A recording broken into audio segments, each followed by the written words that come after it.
Hello and welcome. Karen Revell here of KarenRevell.com, shining a light on conscious entrepreneurs and change makers.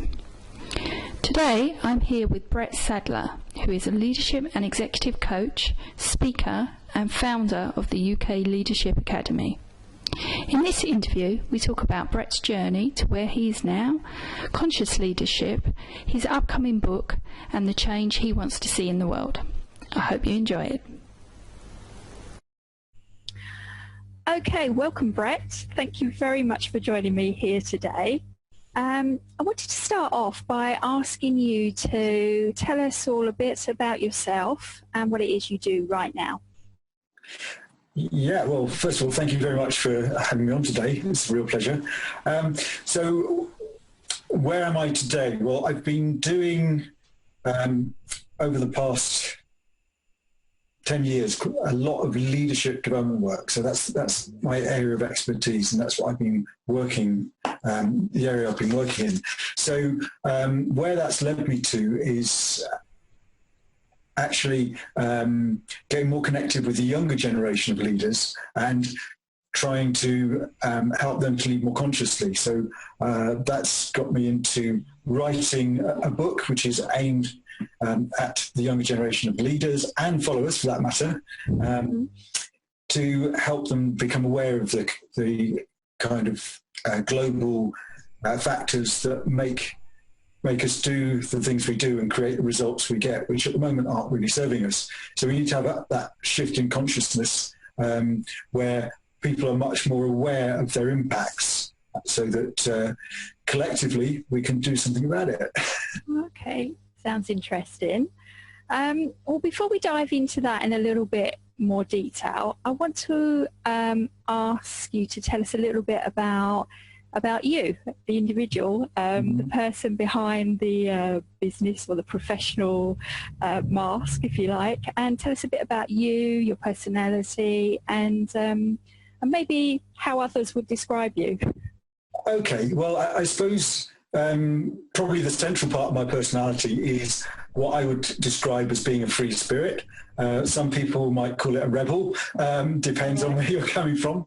So it's very important to me that not just for me, but for other people to be able to live their lives true to themselves. And I think that's kind of what being a free spirit is all about. So that's kind of where I come from in terms of my attitude towards life. And what's important to me is achieving the best that I can. So I've always been driven. I've always pushed the limits. I've always tried to get the most out of myself, whatever I do. So whether it's running or climbing or in business, I'm always looking to push to the next level, which is great, except that, you do need to be a bit kind to yourself as well. So, and that's something that I've learned a bit more in recent years, is just knowing when to kind of get off the gas and give yourself a bit of space so that you can get stronger. And it's an interesting metaphor, thinking about the athletic side of thing, is when I was a serious sort of elite runner, it was so important to actually have time off after you'd achieved a peak and then build to another one. And it's something we don't tend to do in life. So that's a lesson that I've taken from my life experience, and I'm applying it to how I live my life generally, not just to how I apply myself to my my other interests. So that's been good. So being a free spirit or a rebel means that, I'm a kind of out of the box kind of guy, or more like a walked box kind of guy, really. So I think that's really important, because when we look at the challenges facing us, like Einstein said, we're not going to solve them with using the same level of thinking that created them. So it is important for us to think differently and be prepared to look at things through new eyes and get new perspectives. Be curious and intrigued as to what will happen if you do this or you do that. Yeah, and just picking up on what you were saying about the athletics, I think it's certainly something that I've seen as well, that I mean, from the sports side of things, they recognise how important recovery is after pushing yourself, and unfortunately, in the leadership world, that's not always recognised, and it is very important that to maintain that top performance, you do actually need a lot of recovery as well, don't you? Well, it's something that I became very aware of sort of later in my career in corporate.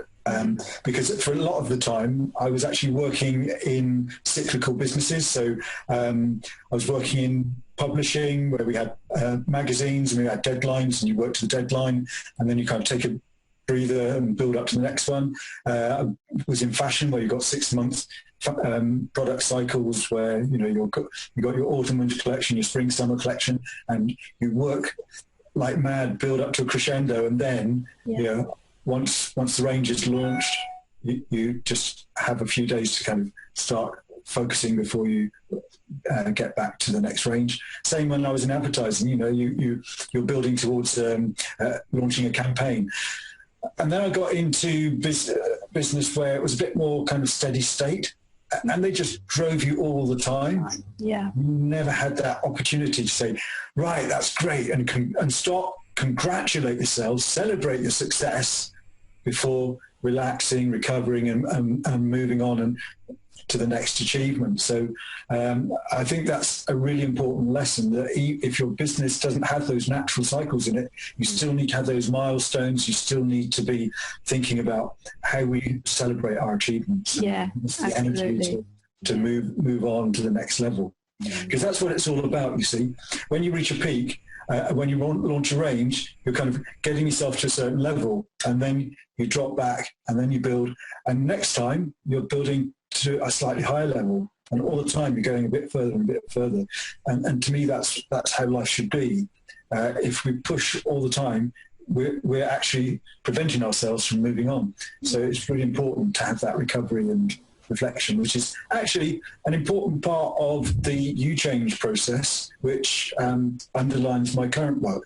Okay, good. All right, well, we'll talk about that in more detail. So, I mean, you've already give us a bit of a glimpse to your path that you've taken today, but could you tell us a little bit more about what's brought you to doing the work that you do now, and why it's important to you?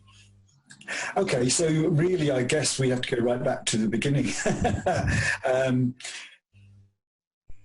A couple of things. When I was very little, I was always very much kind of connected to nature, because we lived in a village, a small village. I could go out the back door, be in the fields and walking on the hills. So when I was 5 years old, I'd go off on my own long walks and in nature, and I carried on doing that. And I've done it pretty much my entire life. So there's that sense of connection. And what's important about that is that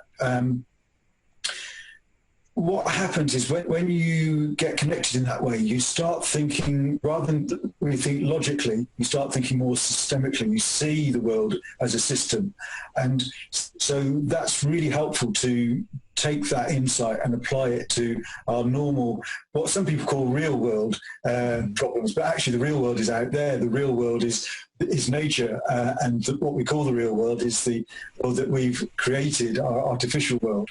But it's really important to have that connection. So that's one thing which is informing my current work, because connection is a really important element of that. So there's that. And the other thing was that being what they called at the time thick, which in these days we call dyslexic,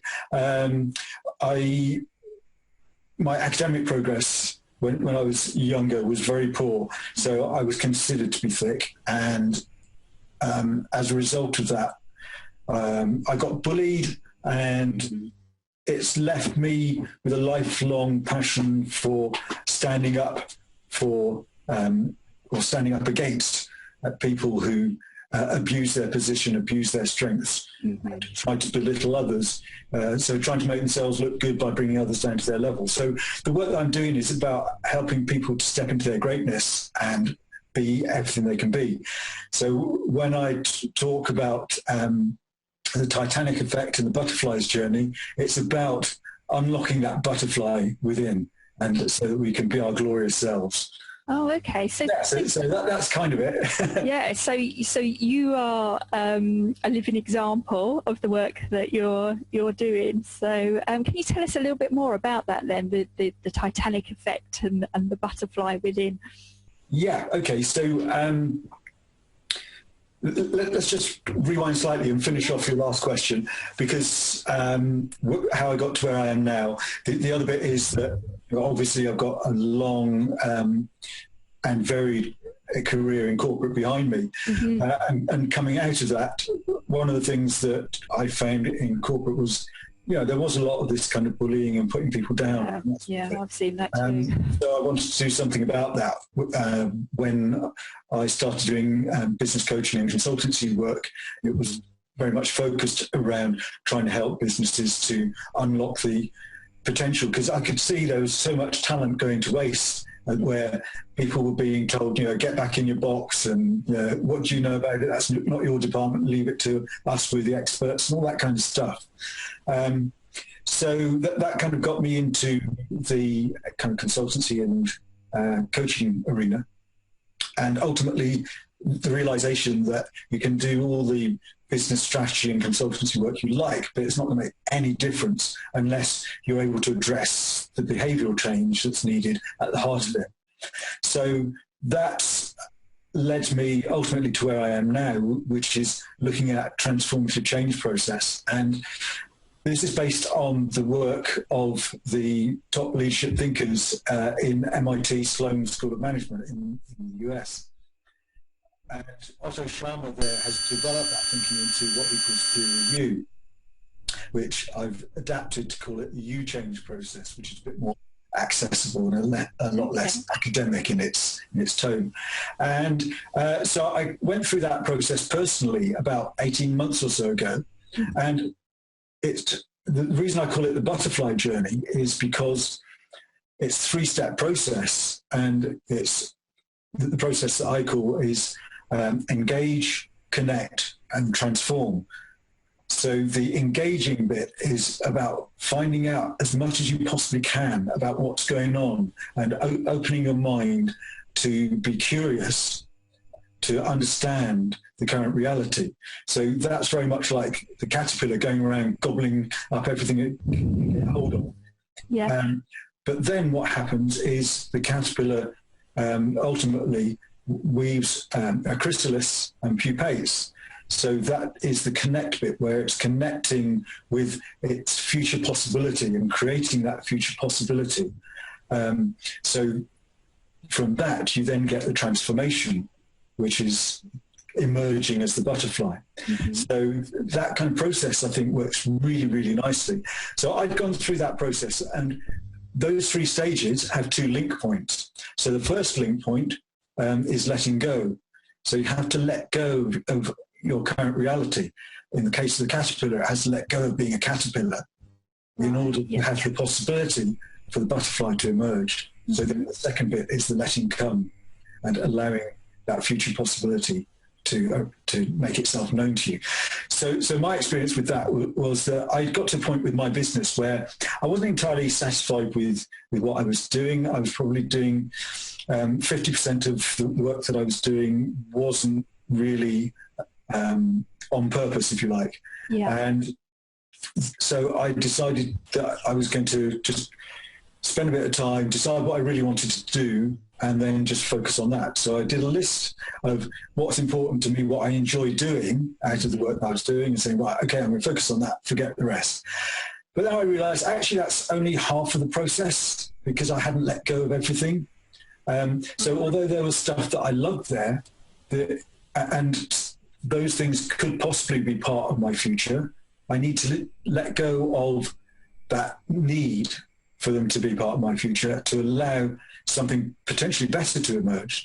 So having let go, I then went into this, if you like, pupation stage, the connection, spending a bit of time just in a state of blissful suspension, really, waiting to see what would emerge. So it's like the pupa just thinking, oh, what's going on in here, and as its body morphs into something else. And then one day suddenly, boing, and then I had that after about 10 days of that, I just had this sudden realization in the middle of the night that I needed to write this book. I got the metaphor of the Titanic and how our current social and economic systems are heading for the iceberg. And it's such a good metaphor because what happened on the Titanic needn't have happened. It was a result of how we behave when we're part of a system.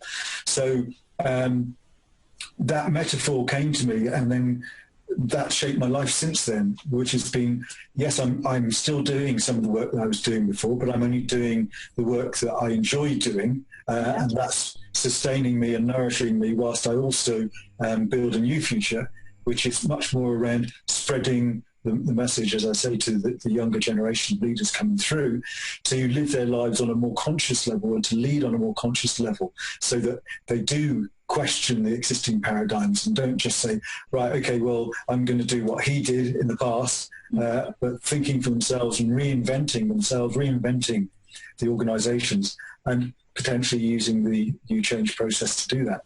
Okay. All right. Well, that sounds really interesting. And I'm really pleased to hear that you're following much more your passions and doing what you love, because that's what I really think is important for many people or for everyone really to follow.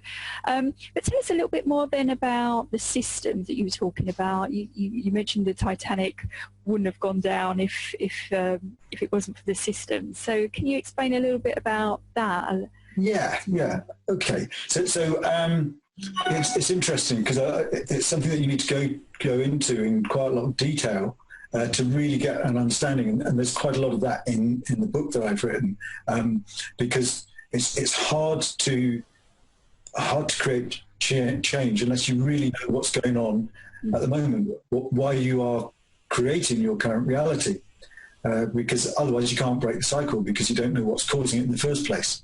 Uh-huh. So in terms of the system, it's how we work as human beings and how we're hardwired as human beings to operate, particularly in groups, but also as individuals, because you can't separate the two out.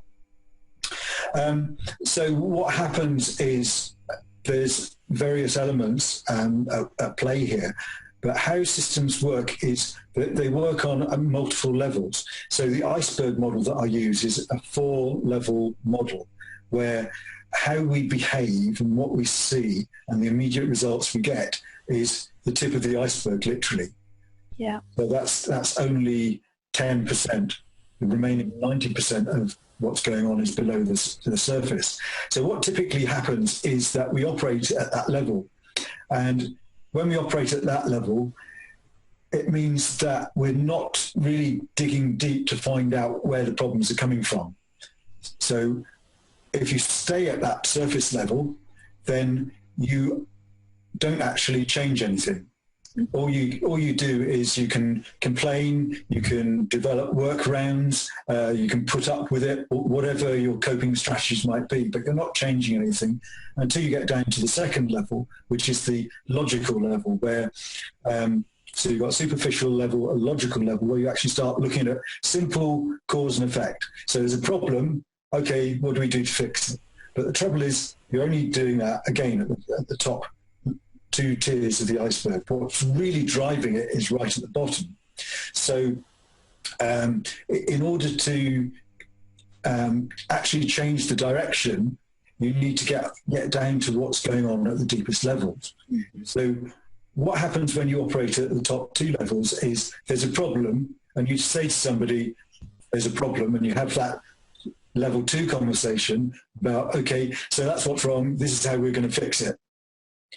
But it doesn't do enough to change the whole thing. All it does is change part of the problem.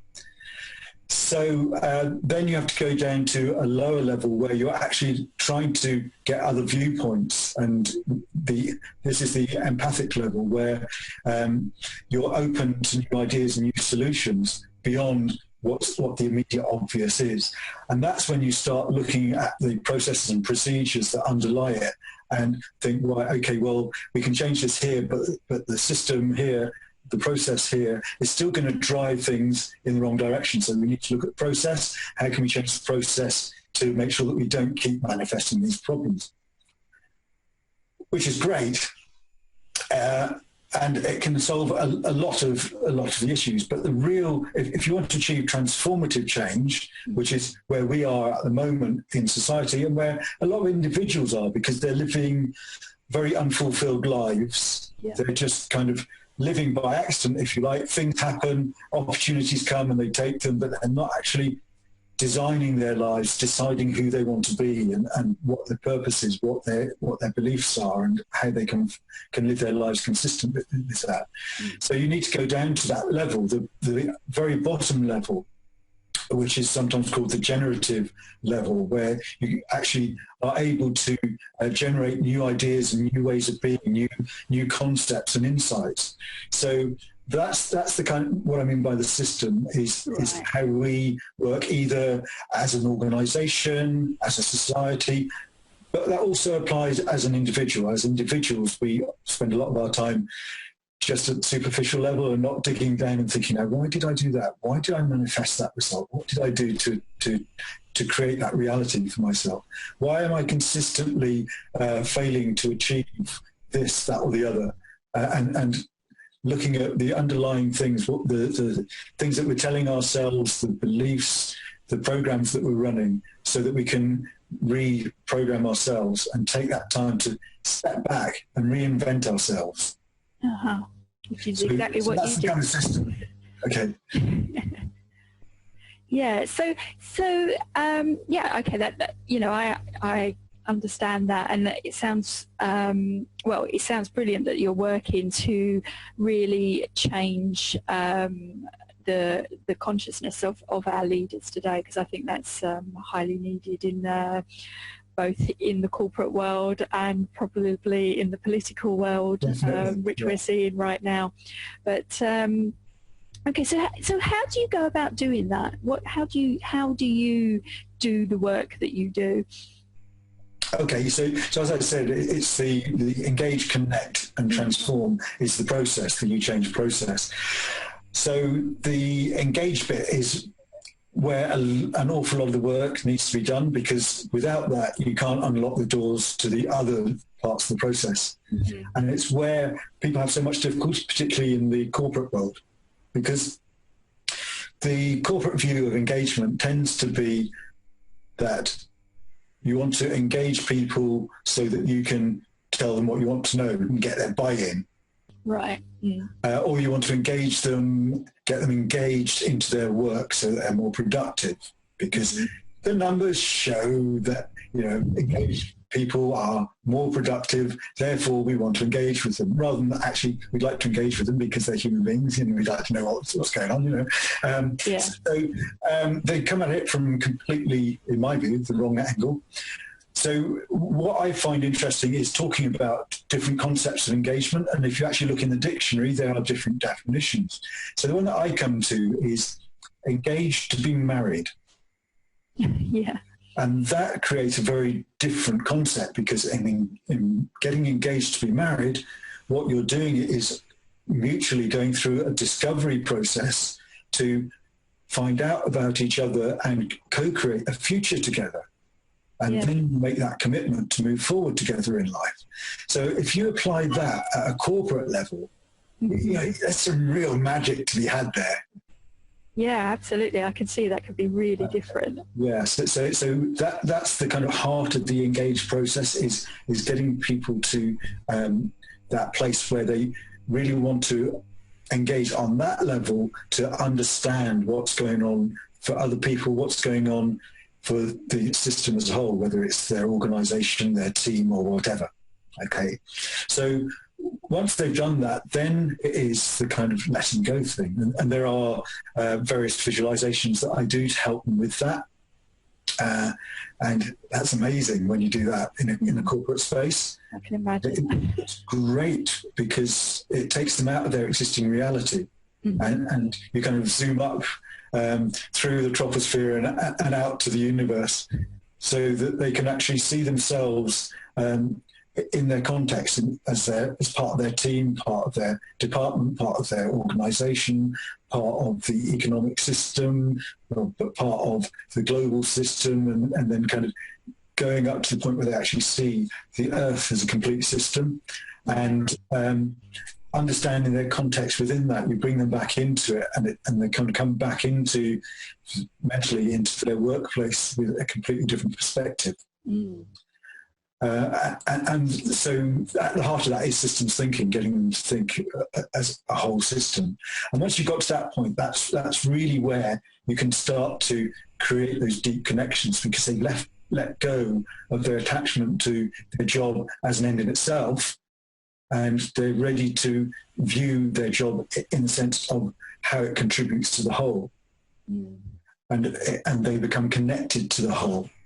Yeah. And from that point of connection, when everybody is in that space, then you get this idea of how we can together achieve something more. And it's about what Otto Scharmer describes it as is, rather than leading from the past, where we're here now, this is what we've done, and this is how we're going to get to the future, it's leading from the future. So you get to a space where you're together imagining what a potential future could look like, and therefore how you can create that together. Yeah. And that's when that's the letting come bit, which then leads to the transformation. The transformation is really, really important, because that's where so many projects fail, is they have these great ideas, and then, we've got to do a plan. And as soon as you stop that creative energy and drive and start planning, you disconnect from your higher self and your sense of the highest possibility, and you get back down to the realms of what we call normality. And we start interrogating, and all that lovely energy goes out of the project. So the important thing about the transform stage is to get into action quickly. So come up with ideas of what's the first step you can take towards moving towards that future, and then you iterate. So you as they say, it's failing fast and failing forward. Yeah. So learning as you go, making the mistakes, learning as you go, creating a sense of group learning, how you can do that rather than just sitting down and doing loads of analysis. Because when you get real-time feedback, you don't need data, because you've got all the data within you. You might not be able to actually come up with the numbers and say, right, well, we did this and this and this happened, and quantify the outcome to the nth degree, but you know what works and what doesn't work. And if you at that stage just start analysing, then suddenly the whole future is lost. So that's the really, well, I suppose it's all important really, isn't it? Yeah, absolutely. But I was getting goosebumps when you were talking about that, and when you was talking about the, people coming up to that universal level, and then bringing it back down and realizing that they're connected to the whole, and how we can create the future from a completely different place to where most people, like you say, with the planning and the systematic way of doing things. So well, what's important about that is it's letting go of the ego, as well as letting go of the reality. It's letting go of the ego, so that you're coming at it from a place you are coming at it from your higher self, because the ego kind of undermines the higher self and says, you can't do that, you blah blah blah blah. Yeah, absolutely. We all know that. That chitter chatter in our mind. That's right. Okay, all right. Well, that's really interesting, and so yes, and you've written a book about all of this, so which is coming out soon, or how's that going? Well, as soon as possible. What's important about this is to get the message out there, but also to get it out as widely as possible. So it's very tempting to grab a publishing deal. It's with a publisher at the moment, but it has to be the right deal that's going to give the book the right exposure. And I'd rather hang on a little bit longer and make sure that I get that, rather than publish it and just reach a few thousand people, which is great. I mean, it's better than nothing, but I think this is such an important message, and we're at such an important point in our history that I really do want to make this big. Yes. It needs to have an international platform, so that's what I'm going for. Okay, I can see that. It's a very powerful thing, and like you say, very much needed right now. So, well, thank you for sharing all that with us. What I did want to ask you is if you had, therefore, one message to give out to the world, what would that be? Well, I suppose in a nutshell, I would just say you are amazing. You know, that's where I'm coming from. People are amazing, and what amazes me is that you see people walking around in a state of low-level consciousness, completely unaware of how amazing they are. So my message, quite simply, is to shine your light, step into your greatness, and make your difference in the world. Oh, that's beautiful. That's lovely, yes. Well, Brett, thank you so much for joining us here today. And if people want to find out more about you and the forthcoming book, where can they do that? What's the best way of finding out? Best place is for them to have a look on the Titanic Factor website, which is thetitanicfactor.org. And there's quite a bit of information on there, and there's some links as well. So that would be the best thing. So just to let you know that the book was originally called The Titanic Factor, but the feedback that I've had is that actually that focuses very much on the negative, and it's supposed to be a positive, optimistic story about how we can create a rich and vibrant future together. So taking the butterfly metaphor, I'm probably going to rename it The Titanic and the Butterfly. So there will be a change at some point, but for the moment it's the Titanic Factor and the titanicfactor.org. Okay, well, I'll include a link to that as well below this. So that's super. Thank you, Karen. Okay, well, Brett, thanks once again for your time today. It's been really interesting talking to you, and yeah, keep on shining your light out into the world and making the difference you're here to do. Well, thank you for the opportunity to share. I've really enjoyed it. Okay, me too. Okay, thank you very much. Bye. Bye.